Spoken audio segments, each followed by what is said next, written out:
Before you listen, you now have 30 seconds to read questions 1 to 10.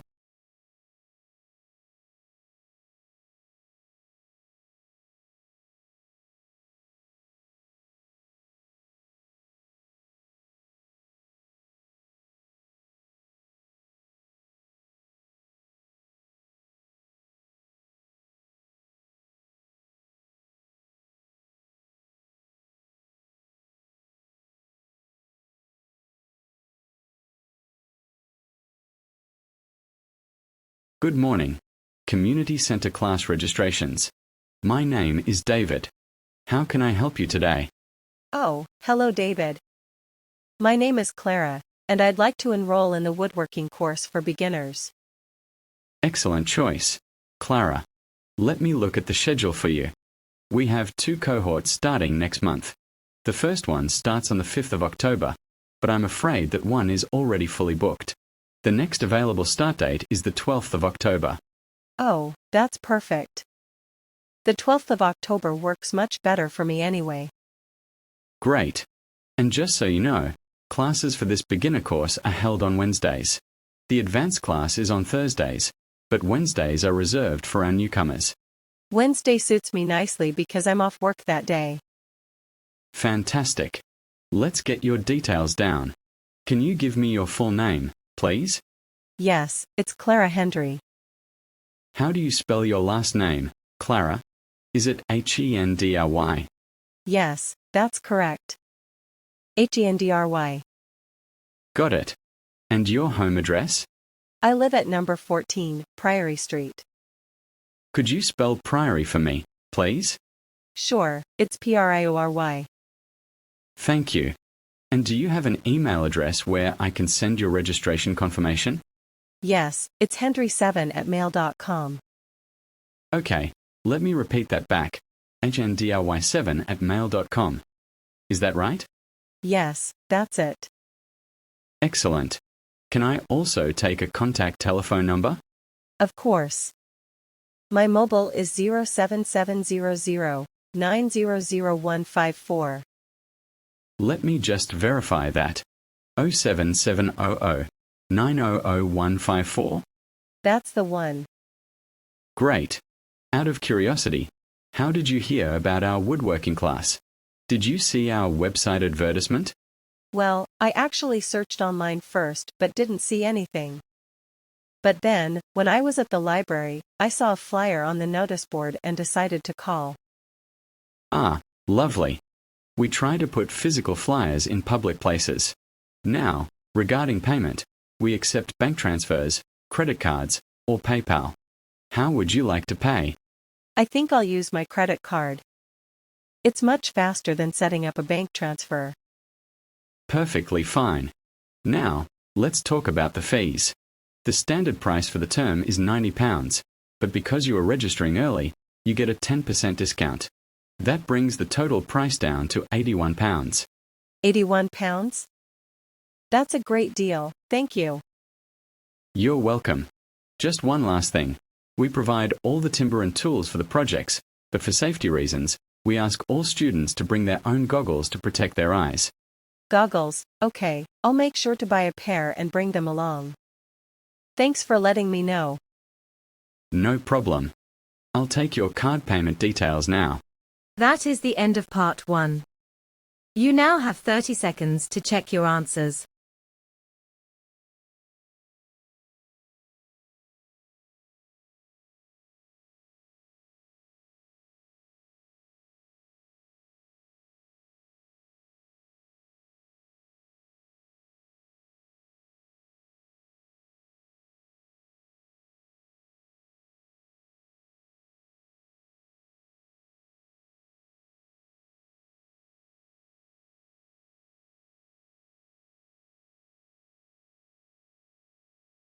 Before you listen, you now have 30 seconds to read questions 11 to 20.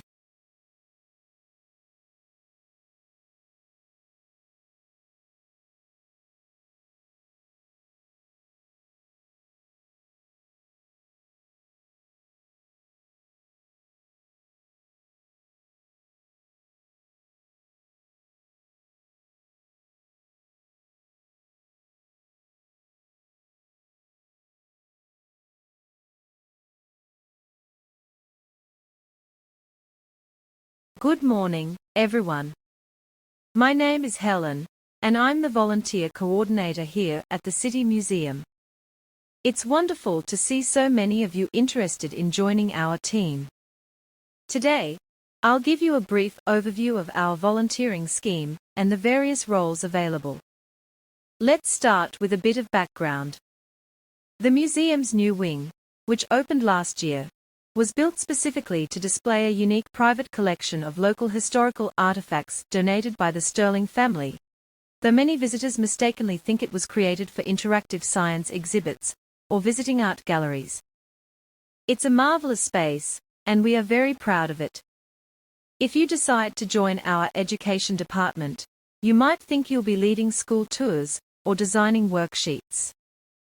However, you won't be expected to do either of those. Instead, your primary role will be to assist teachers during our hands-on workshops, helping children with the materials and activities. Now, regarding working hours. Some institutions expect you to book your hours at least a month in advance, and others demand a strict commitment of at least 6 hours a week. Here, we offer a system that is highly flexible throughout the year, fitting around your other obligations, with no strict weekly minimums.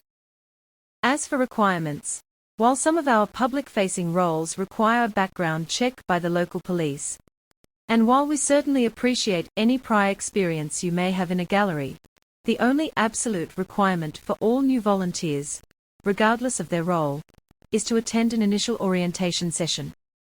This ensures everyone is familiar with our safety protocols. We also love to reward our team.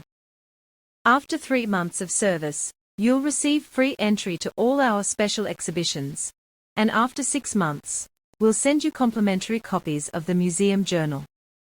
But from your very first day, you can enjoy a 20% discount at our popular museum cafe. Now, let's look at the specific volunteer roles we have open. First, in visitor services, your main responsibility is welcoming visitors as they arrive. You'll also direct them to the cloakroom, where they can leave their heavy bags and coats. Providing information about daily events is also a key task here. For those who prefer behind-the-scenes work, our archival assistant role is ideal. You'll work directly with our curators to sort and catalogue historical letters, which are extremely delicate and require careful handling. There are also opportunities to assist with digital scanning projects later on. If you prefer being outdoors, the gardening group is perfect. You will help maintain our beautiful outdoor courtyard and plant a variety of herbs, which we actually use in the museum cafe kitchen. You'll also help create seasonal floral displays. In terms of support, we believe in continuous learning. Regular training sessions are organized on a Saturday, so those who work or study during the week can easily attend. Finally, as a formal recognition of your dedication, all volunteers receive a certificate once they complete a portfolio of their achievements. This can be a wonderful addition to your CV. That is the end of part 2. You now have 30 seconds to check your answers.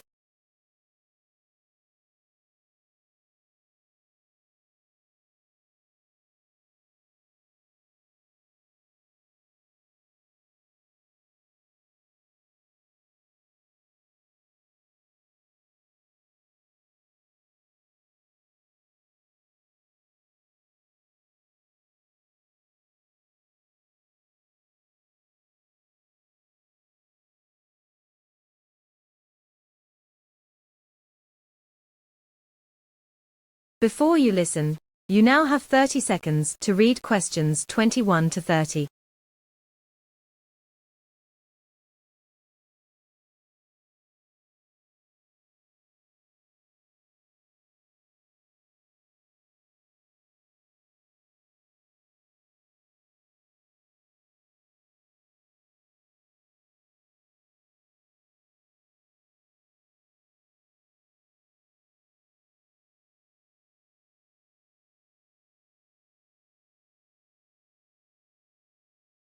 Hello, Chloe, Liam. Glad you could make it to our tutorial today. I've had a look at your progress report on the Green Roofs project. How are things going? Thanks, Dr. Julian. We've got our draft structure ready, but we spent a lot of time on the literature review. Yes, the literature review was tough. At first, I thought finding recent sources would be the issue, but there was plenty of current material available. True, and narrowing down the research focus was pretty straightforward once we chose our city. But when it came to pulling together and synthesizing all those conflicting viewpoints from different scholars, I really struggled. Yeah, that was definitely the hardest part for me too. Trying to build a cohesive narrative from such contrasting perspectives took us days. That is a very common challenge at this level, but it's an excellent academic exercise. Now, why did you decide to focus your study on green roofs specifically?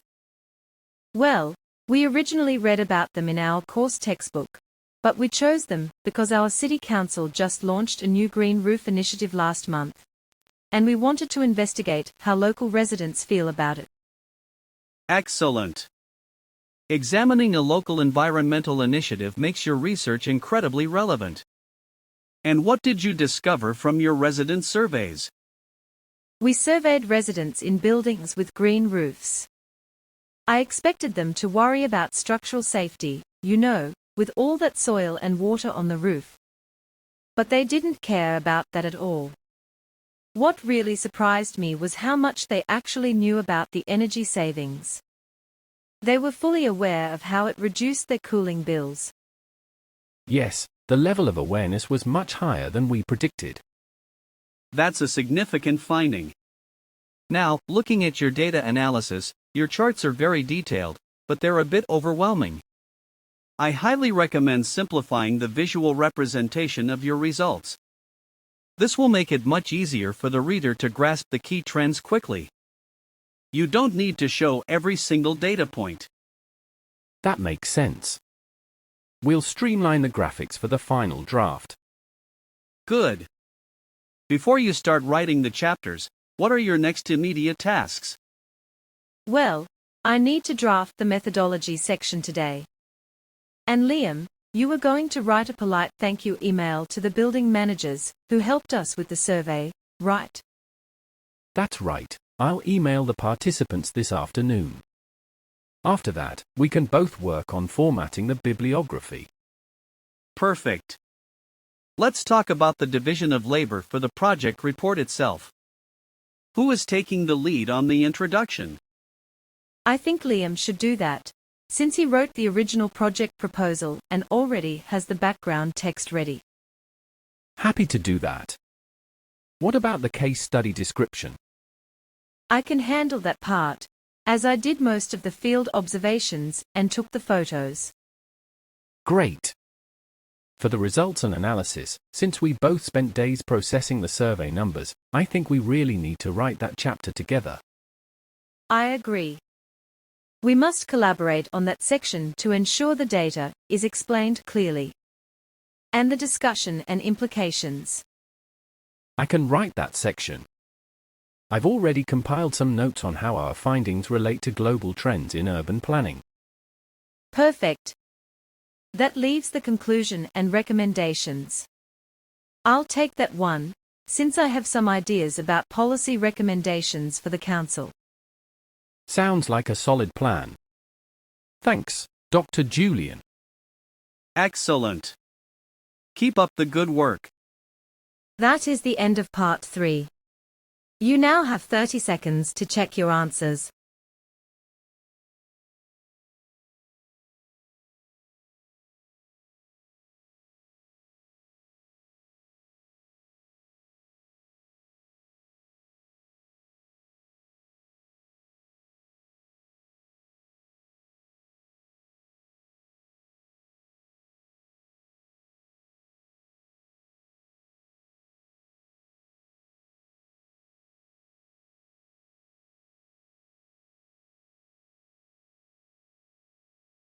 Before you listen, you now have 30 seconds to read questions 31 to 40.